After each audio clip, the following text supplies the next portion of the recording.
Fellas, the video I've been meaning to make for a minute, and just can't get around to it. So for 11,500 miles on the sucker, what have I seen? What have I expected? What is that? Yeah, 11 and a half. So, as a fleet manager, as a diesel owner, let me share my experience. It's just, if you don't care, shut her down, and if you do, listen up.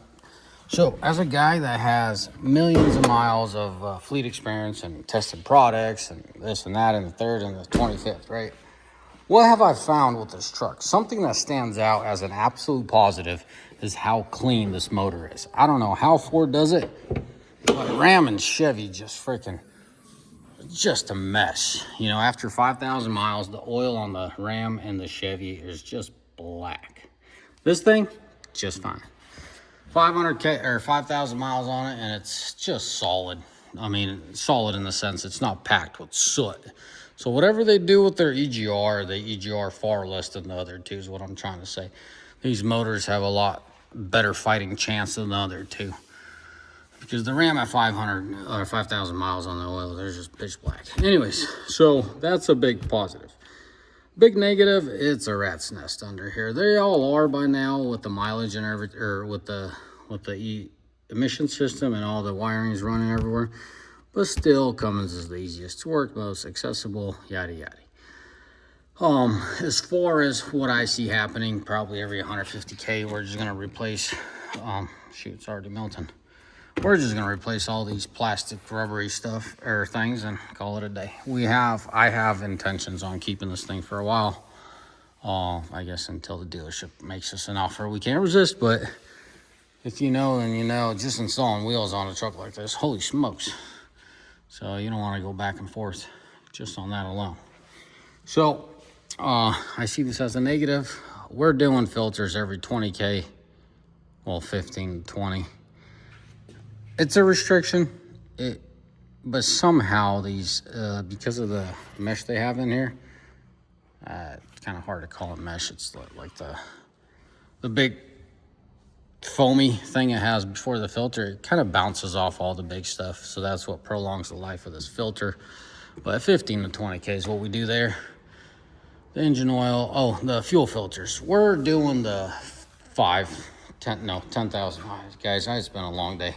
I apologize. It's 10,000 mile intervals on the fuel filters. We're going to be doing 30K on the rear end because when we do use the 450s, it's a lot of weight and just, I believe it wears out the oil a lot more than, lighter weight stuff. And I know it's steep geared and all that, but we're going to keep it at 30 for now, see how it's all shaken down. Might bump it up to 50 like the rest of the fleet, but we're going to keep these ones at 30 for now. As far as anything else, the transmission fluid is so finicky because it runs so hot. We did a service on a truck at 4,000 miles, and that fluid was just black and no good. And then I did this fluid, I want to say at 5,000 miles, kind of expecting the same thing like the other one at 4K. It was just a waste of time and money. This fluid was perfectly fine at 5,000 miles.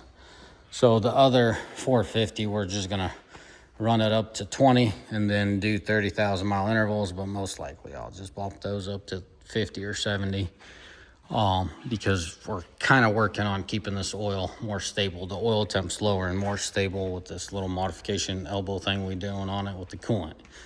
So yeah, my concerns, what I see gonna be an issue, the biggest thing, I absolutely love this truck, and I'm a Ram guy. There's something about this truck. I just love driving it. It's fun. Can't rant enough how much I hate the exhaust brake and how much it's a joke on the flats, but what really counts, it'll keep you alive. So that's what this exhaust brake's gonna do. It's not gonna stop you, but it'll keep you alive. And I'm really missing it won't stop you part. I have a hard time with that. The mechanics are there, just give it to me and it won't. And that's what the Cummins so good at. There was one issue. This thing ate its own cooling wiring. I made a video about it. If you haven't seen it, go check it out. Oh my goodness, this thing's packed. Holy smokes. Fan clutch on there. wiring that goes to the fan clutch just unclipped and just tore itself a new one. So then I have a fan clutch. One of the hill climbs that I was doing a video about, then when I was doing the video, that's when I realized, all right, guys, this ain't right?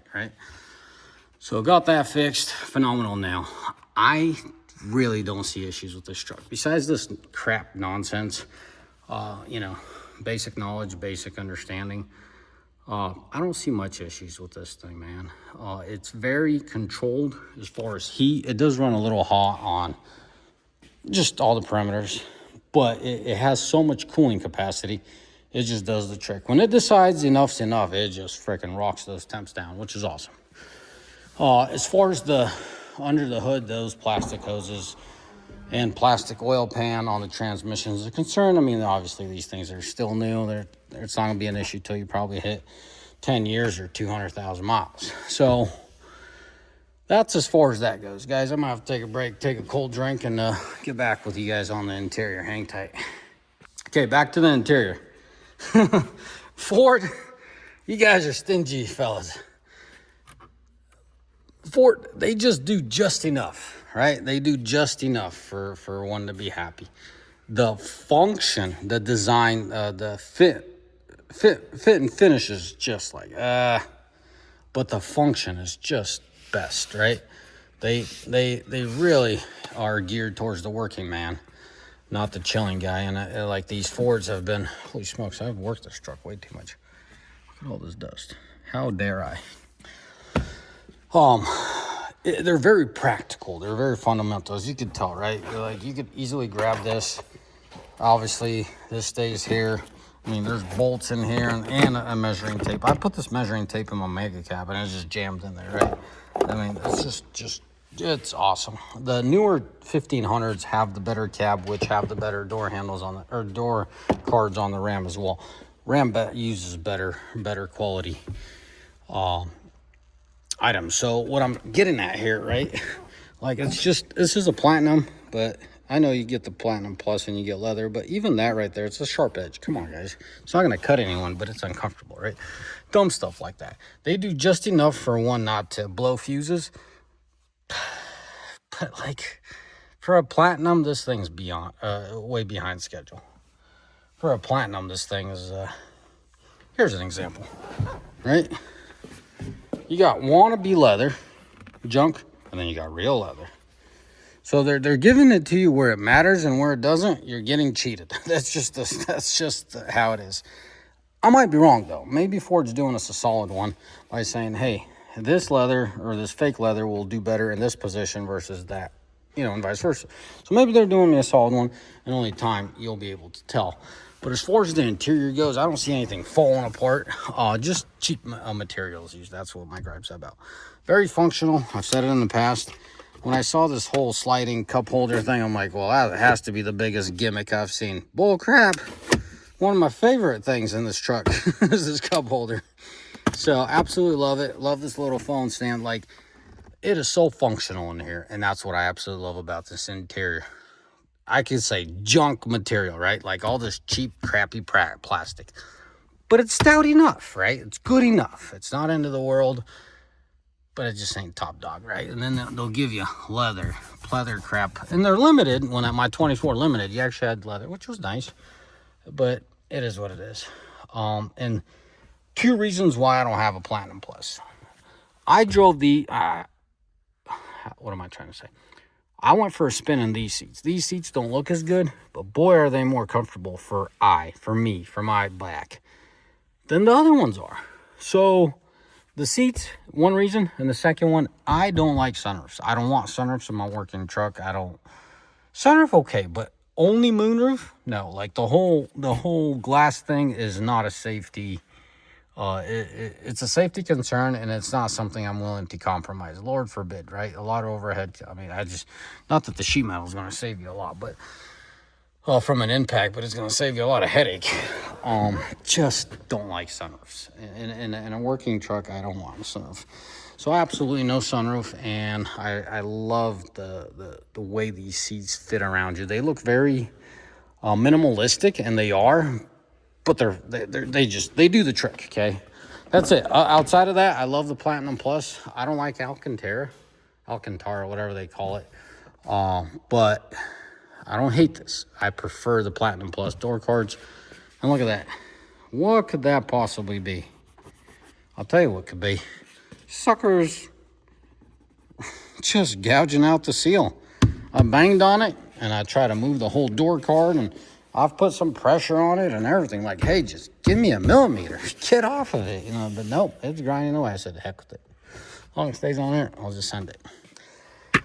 Oh, I think I showed you back here. Yeah, I did. Like, I don't know if it comes out in the video. Look at that sharp edge. Like, seriously, Ford? It's not falling apart, but it sure looks cheap. Good functional interior. It's practical, super practical. Cheap materials, no concerns as far as longevity. Just kind of feel cheated. I guess that's what I'm complaining about. As far as the running gear and everything else, we kind of went over the maintenance aspect of it. I don't really see anything besides the brake pads wearing out a little sooner than if we had some decent exhaust brake function. I love that they have flat floor. I'm a father of 4 kids. If you know, you know. Sometimes the kids got to do what they got to do and get themselves comfortable, and this flat floor really does the trick, right? There's a little bit of room here, down there, everywhere. You might not like the look of that step, but absolutely a very functional piece. This truck is for the working man, and it is a good truck. Yes, it has a lot of gimmicky technology, blah, blah, blah, but nevertheless, very practical truck, very functional. If you haven't seen one of my recent videos, I was doing some math, needed more diameter to lower the RPM so I could travel at a better speed. I didn't like the OEM wheel with commercial stiff sidewall, so this is what we equated with. I know you guys are going to ask. These are 295, 55, 22 American Forces, no spacers. You know, just on there. I don't know why they send a spacer as far as I guess it's stock versus lifted or something like that. So anyways, really awesome setup. It's the truck kind of demands such offset. It's pretty heavy. We're gonna have to in a couple days we're gonna have to put I hope you guys realize these are recently installed, but we're gonna have to take the OEM mud flaps off and fully cover, extend it all the way over here with some aftermarkets, probably taper it and call it a day. Same thing up front. If it were up to me and I could choose the offset, I would definitely have them brought in more than double. So kind of here, let me show you since we're talking about maintenance and practicality. All that is gonna sling so much dirt up on your mirrors and everything. So if you look at this mega cab, right, just enough, right? Just enough, right? It's present, it's there, but it's not loud. That's loud, and I guess you kind of need it on a 450. But yeah, I love the look, but I wish it was a little more tucked away. Yeah, I'll just leave it at that. Can't complain a whole lot besides Ford being cheap, but maybe they're the ones that engineered this truck. They know more than I do, so we'll just roll with it. We'll roll with the punches, talk all about those, and move on with life. Life's great. We're enjoying the truck, no regrets, and hopefully this one doesn't go anywhere anytime soon, because it's pretty much dialed into where I want it. Besides the mud flaps, the company gets to benefit from it, so do I. Wonderful piece of equipment. It provides a smooth ride, quiet ride, enough power. You know, loaded or not, it's acceptable, right? It competes with the mini semis. I call them FL70 mini semis, right? The power, the capabilities, and everything. Not, you know, toe to toe, but it's up there, right? It's not a regular dually. It's a 450, blah, blah.